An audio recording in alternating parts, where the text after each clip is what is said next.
to live in a world where women are free and loud and themselves and authentic and like feel free to like move and be themselves and express themselves and have fun and play and experience joy, because I really think that would make a better world for everyone. But what kind of world is it where all the women stay small and stay quiet? I think society also has a huge problem with like women having fun and experiencing joy and experiencing pleasure and being relaxed, because it really does piss a lot of people off. I'm just noticing a pattern in a lot of women, and they're suffering. They're like really struggling, and it really hurts my soul to see that. So many women that I know, either their clients or their friends or just people in my life, um, and these women are like so stressed out.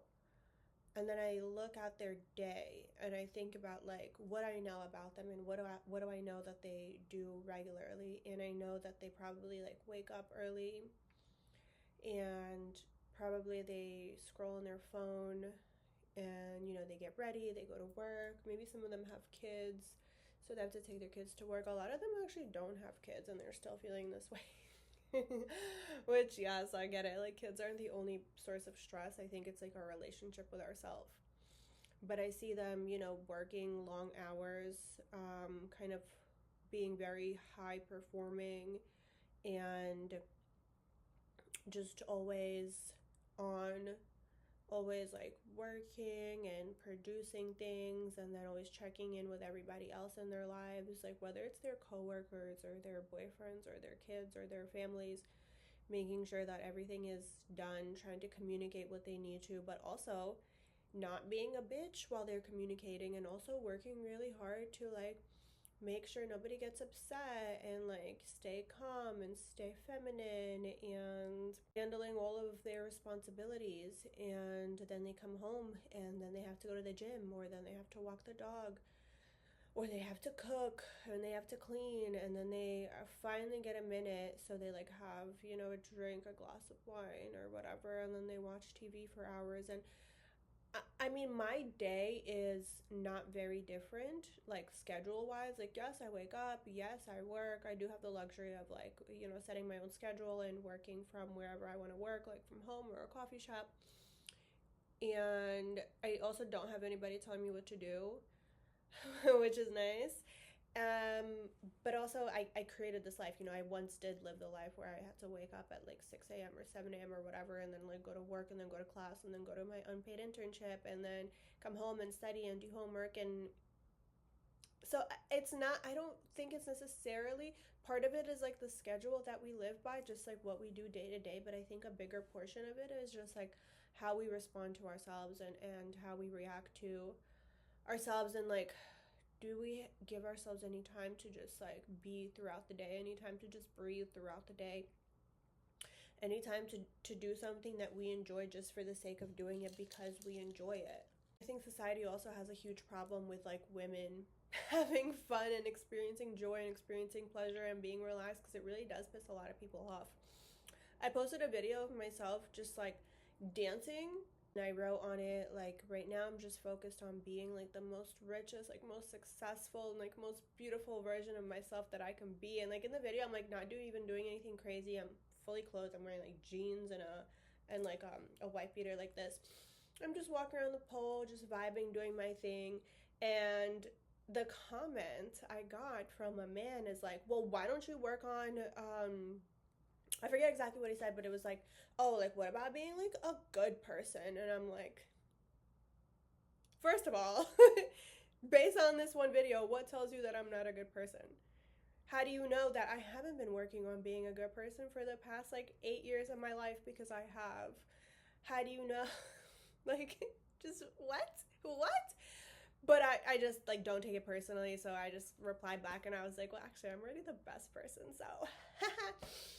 And then he was like, oh, okay, so, oh my god, I can't even like repeat this, but this is what he said. He said, oh, so being a skeezer is the best you can do?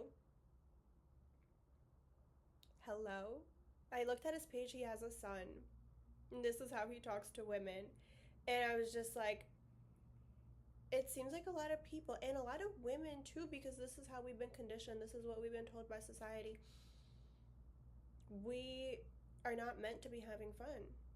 And I hear this from clients too, is like, well, when I'm relaxing, I just always like have this thing in the back of my head that like, oh my god, did I do everything I need to do? I should be doing something else. Like, why am I wasting my time? Blah blah blah blah. Or the only time that I hear also, the only time that I can relax is like at the end of my day when, you know, I finally know that it's too late to do anything, it's too late to call anybody, it's too late to go anywhere, it's too late to like, you know, handle any work stuff.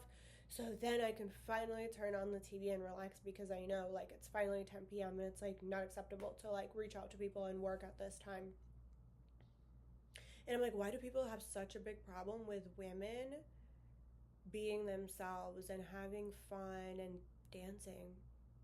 Girl, I was just dancing and like they have a problem with it. Like they still have a problem with it. That gets like conditioned into us too, because we had our mothers living this way and our grandmothers living this way, truly believing that there needs to always be something done. And probably, like, I know from my culture, like where my ancestors were living, it wasn't really available to have fun. It wasn't safe to have fun. You know, it was I think we do have a big privilege living, at least me, like living where I live. Like I live in a pretty safe environment. You know, there's no war going on here. I have enough food, right? I have shelter. But a lot of people right now don't have that, but also a lot of people, you know, who raised us and the people who raised them didn't have that. So it was conditioned into us that we always need to always be like on high alert and making sure everything is okay. But if I notice people, even if we are in a safe place right now, if we're not in that traumatic environment that we came from, if we're not in like, you know, an abusive relationship anymore, some of us, you know, some women still are. But like, why do they stay, right? It's not because they don't know that this isn't good for them. It's not because they want to stay. It's conditioned within us that like this is how life is. This is how we act. This is how we live. This is how we respond to life.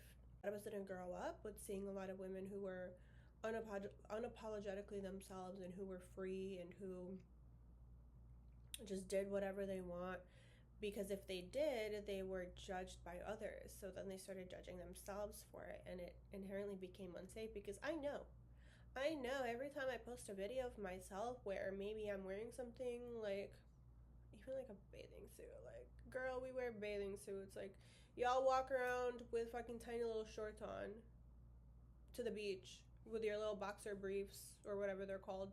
Nobody says anything to a man. Or if I post a video of myself pole dancing, or if I just say something super confident about myself, if I say like, oh, I did this, or like I'm hot or whatever, or I will always get a comment of like pretty much saying that like, well, if you're doing that, then you're just a slut, and like you shouldn't, and maybe you should go work on yourself, or maybe you should work on be a better person, or this or that. My response to that comment of like, oh, this is the best you can do is actually, yeah, and I'm a licensed therapist. What about you? Because I see you have a son and you're talking to women like this, and it just made me really sad. But I think it's a practice. It's not just about understanding that it's safe to have fun, because a lot of us can be in like a totally safe environment for like any given time, and like even nobody's around us, right? Nobody's gonna physically come harm us, nobody's gonna come yell at us, or even if they do yell at us, like just understand, like we understand that that's not going to end our lives, but we still are responding as if this is like the biggest danger. Like our nervous system never relaxes, our body never relaxes. And in a way it's real, like, because I do know when I post these videos I'm going to get these negative comments, but I think we have to learn to be okay with that and be safe within ourselves and be like self-assured without any of like outside validation, and just to be okay with people not liking what we do. Because if we're trying to just like be likable by everyone, we like lose little bits of ourselves every time we do that, and eventually there's nothing left, and it's just this like shell of a person with this mask that is like supposed to be likable and presentable to the world. And maybe we do become more likable. But me personally, I really enjoy people that don't wear that mask. I enjoy people who are just themselves and who say, you know, the crazy thing, or who are very opinionated and who kind of just do whatever they want. Those are the most fun, enjoyable people for me to hang out with. But it's hard to get there if we don't know, and if our body actually, because logically we know that it's technically safe to do that. Okay, so somebody's not going to like me, or somebody's going to leave a hate comment, or somebody's going to be, you know, disappointed or upset or whatever. Like, we know that at the end of the day, like, if people feel that way about us, we'll be okay, but our body doesn't know it, so we can't even do it. And when we do it, we get some sort of like negative response or outcome from the world, and it just like shatters our whole sense of self, and we're like, fuck, I knew I shouldn't have done that. I knew I should have just like stayed small and kept quiet. But what kind of world is it where all the women stay small and stay quiet? A world without any like real feminine energy. A world that is just women are just projecting feminine energy the way that men see it, or the way that men uh, envision it or need it or want it to be. And that's not fun for me. So I need the girlies to lock in and to regulate their nervous systems and to start expressing themselves and start feeling safe, and giving your body that experience of safety when you actually are safe, so you could go out and be yourself. Because we don't need any more clones of what a feminine woman is or what a woman should be, or just like playing it super safe and like avoiding, you know, any sort of negative feedback or comments. Because I want to live in a world where women are free and loud and themselves and authentic, and like feel free to like move and be themselves and express themselves and have fun and play and experience joy. Because I really think that would make a better world for everyone involved. And I don't plan on having kids, but if like you guys have kids, I really want your kids to also grow up in a world where women are safe to be themselves and free to be themselves and unapologetic and really just don't give a fuck. Because we have this one life, and if I spend my whole life always trying to mold myself into some version that I think that I need to be, or like people are telling me I need to be, or society's telling me I need to be, or even my friends or my family is telling me to be, like, I would at the end of my life just feel like, damn, I really missed out. I wonder what it would be like if I just didn't do that, or if I said what I wanted to say, or if I did what I wanted to do. Because even looking back at my life now, I've made some mistakes, I've done some bad things, I've, you know, made some bad choices. But the only thing I regret is like none of those things that I did, because I learned from all of it. It made me the me that I am today. Even the like problems that I had eventually led me to here. I most regret the things that I didn't do, the things that I didn't say, the times where I, you know, didn't react the way I wanted to react, or the times that I wasn't, you know, honest with myself or the people around me. So if you like this type of content, this is just usually what I talk about.